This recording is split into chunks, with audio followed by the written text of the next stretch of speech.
Hello students, अभी जो है हम लोग CSCR मोटर के प्रैक्टिकल को समझेंगे, यानी स्किल को समझेंगे। CSCR कहने का मतलब capacitor start capacitor induction run motor, ठीक है।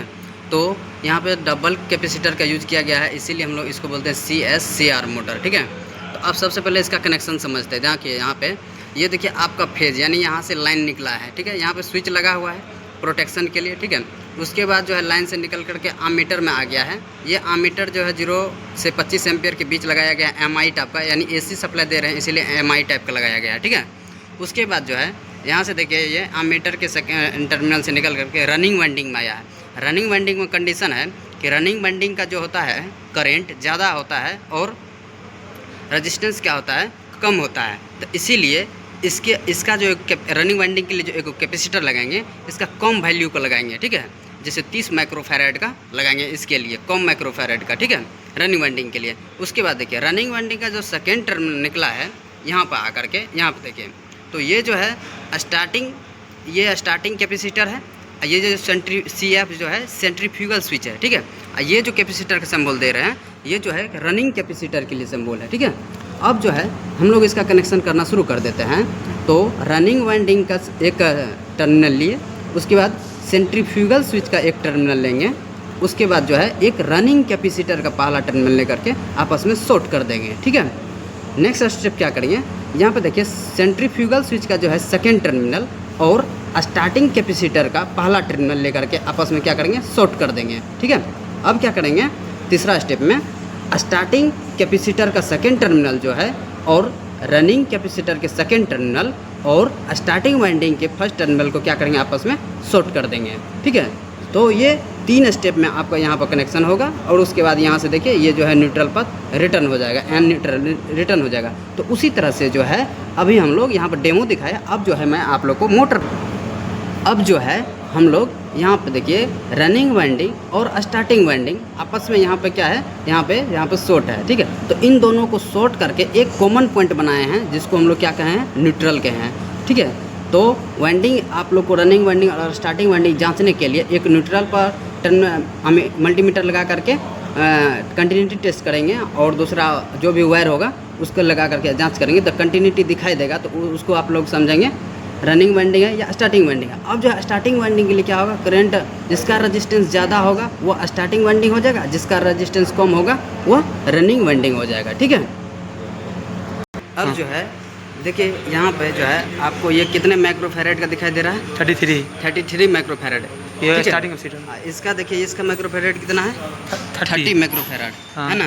तो अब जो है ज़्यादा माइक्रोफैराड के लिए जो कौन सा वाइंडिंग के लिए यूज करेंगे, स्टार्टिंग वाइंडिंग के लिए स्टार्टिंग कैपेसिटर। हाँ, स्टार्टिंग कैपेसिटर ये हो गया। हाँ। ये जो है कम माइक्रोफैराड का है तो इसीलिए इसको क्या बोलेंगे, running capacitor, running capacitor. Okay. तो जिसका माइक्रोफैराड जिसका होगा ज़्यादा होगा तो उसके लिए स्टार्टिंग कैपेसिटर और जिसका कम होगा वह रनिंग कैपेसिटर, ठीक है। अब जो है यहाँ पे देखिए ये मोटर का टर्मिनल निकला हुआ है, मोटर का ये साला टर्मिनल निकला हुआ है, ठीक है। अब हम लोग मोटर के टर्मिनल को डिस्प्लेट करेंगे, छांटेंगे कौन सा स्टार्टिंग वाइंडिंग, कौन सा रनिंग वाइंडिंग, कौन सेंट्रीफ्यूगल स्विच का है, ठीक है। अब जो है स्टॉप। अभी जो है रनिंग वाइंडिंग और स्टार्टिंग वाइंडिंग को आपस में शॉर्ट करके एक कॉमन पॉइंट निकाला गया है जिसको बोलते हैं न्यूट्रल। देखिए ये मेरा न्यूट्रल है, ठीक है। तो अभी मैं न्यूट्रल इसको सेपरेट कर लिया। अब जो है इन टर्मिनलों को क्या करेंगे, डिस्प्लेट करेंगे, ठीक है। बोलो। मल्टीमीटर को अब ऑन करके हम लोग क्या करेंगे, सबसे पहले कंटिन्यूटी मेजर करेंगे। तो कंटिन्यूटी पे दे देते हैं, कंटिन्यूटी पे दे दिए, कंटिन्यूटी पे आ गया। देखिए पी की आवाज़ देगा, कंटिन्यूटी होगा तो, ठीक है। कंटिन्यूटी पी की आवाज़ देता है। अब जो है हम लोग एक न्यूट्रल पॉइंट को ले लेंगे, कॉमन बना लिए हैं न्यूट्रल पॉइंट को, ठीक है, कॉमन बना लिए हैं। अब देखिए अब जो है आपका स्टार्टिंग वाइंडिंग और रनिंग वाइंडिंग आपस में शॉर्ट है तो वह कंटिन्यूटी दिखाई देगा, ठीक है। कंटिन्यूटी दिखाई देगा, कंटिन्यूटी दिखाई देगा। तो देखिए कंटिन्यूटी दिखाई दे रहा है, इसका मतलब ये एगो वाइंडिंग का टर्मिनल है, वाइंडिंग का टर्मिनल है। अब जो है दूसरा टर्मिनल कौन सा होगा वाइंडिंग का, ये देखिए पी की आवाज़ नहीं दे रहा है, इसका मतलब ये वाइंडिंग का टर्मिनल नहीं है। ये भी नहीं जवाब दे रहा है, कंटिन्यूटी नहीं दिखाई दे रहा है, ये भी वाइंडिंग का टर्मिनल नहीं है, ठीक है। यहाँ पे देखिए ये जो है आप कंटिन्यूटी देना शुरू कर दिया, ये जो है वाइंडिंग का टर्मिनल है। तो 2 को मेरा वाइंडिंग का टर्मिनल छट गया, ठीक है, 2 को टर्मिनल छट गया। अब जो है ये दोनों जो स्विच, ये जो दोनों बचा हुआ है, ये जो है आपका सेंट्रीफ्यूगल स्विच का टर्मिनल है, सेंट्रीफ्यूगल स्विच का टर्मिनल है। देखिए अब इन दोनों को शॉर्ट करके देखें, कंटिन्यूटी दिखाई देगा आपको, तो इसीलिए उसको क्योंकि सेंट्रीफ्यूगल स्विच का टर्मिनल दोनों आपस में था, एक जगह है। देखिए ये सेंट्रीफ्यूगल स्विच का टर्मिनल है, ठीक है, सेंट्रीफ्यूगल स्विच का टर्मिनल है। अभी जो है हम लोग 2 को वाइंडिंग को छांटे, तो अब वाइंडिंग में पता कैसे चलेगा कि ये रनिंग वाइंडिंग का है कि स्टार्टिंग वाइंडिंग के लिए। तो अब जो है हम लोग इन दोनों टर्मिनल को जांच करेंगे रेजिस्टेंस के माध्यम से। जिसका रेजिस्टेंस कम होगा वो रनिंग वाइंडिंग होगा, जिसका रेजिस्टेंस ज़्यादा होगा वह स्टार्टिंग वाइंडिंग होगा, ठीक है। तो रेजिस्टेंस पर आप लोग देख, इस पर देख करके मैं देख रहा हूँ।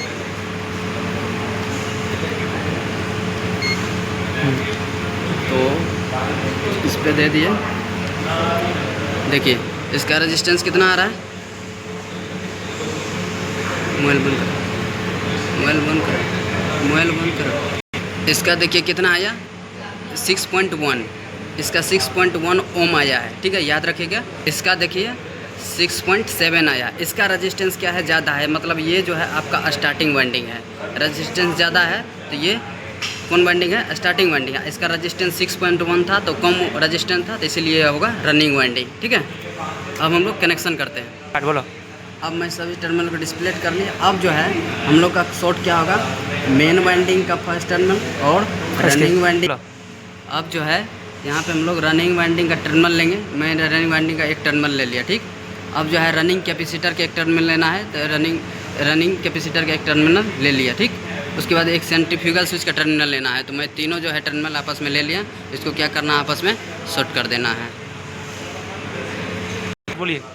सेंट्रीफ्यूगल स्विच का जो है सेकेंड टर्मिनल ले लिया, ठीक है, और स्टार्टिंग कैपेसिटर का फर्स्ट टर्मिनल ले लिया, ठीक है। अब ये दोनों आपस में क्या होगा, शॉर्ट हो जाएगा, शॉर्ट। बोलिए। रनिंग कैपेसिटर के सेकेंड टर्मिनल में ले लिया, ठीक है। उसके बाद जो है स्टार्टिंग वाइंडिंग के सेकेंड कैपेसिटर का टर्मिनल ले लिया, ठीक है। उसके बाद जो है स्टार्टिंग वाइंडिंग का फर्स्ट टर्मिनल ले लिया। आपस में इसको क्या करेंगे, शॉर्ट कर देंगे, ठीक है।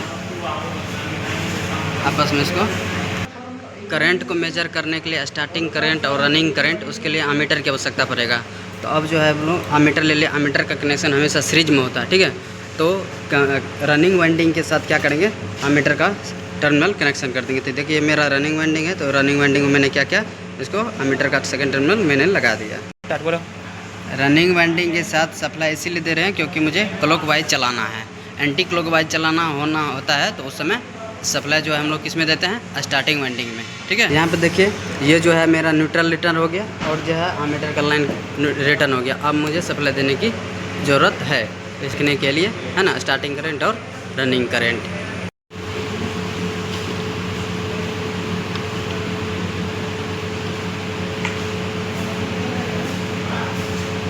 सप्लाई दे रहे हैं।